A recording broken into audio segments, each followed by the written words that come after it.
Hello and welcome to our video on the history of the Glorious Revolution. The Glorious Revolution, also known as the Revolution of 1688, was a political event that took place in England in 1688. It led to the overthrow of King James II and the establishment of a constitutional monarchy under King William III and Queen Mary II. The revolution was sparked by a number of factors, including James II's attempts to centralize power and his promotion of Catholicism in a predominantly Protestant country. Many in England, including members of the nobility and the gentry, saw these actions as a threat to their rights and liberties. In 1688, a group of these opponents invited William, the Protestant Prince of Orange, to invade England and take the throne.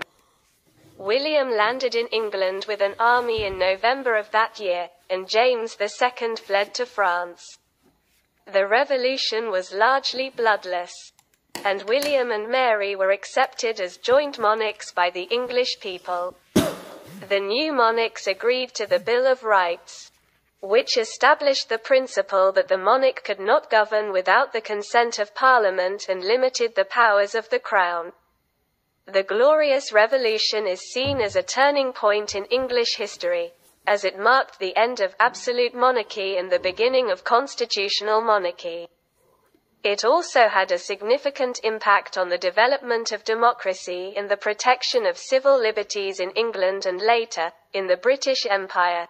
In conclusion, the Glorious Revolution was a defining moment in the history of England, Europe, and the world. It established a constitutional monarchy and limited the powers of the Crown, paving the way for the development of democracy and civil liberties. Thank you for watching.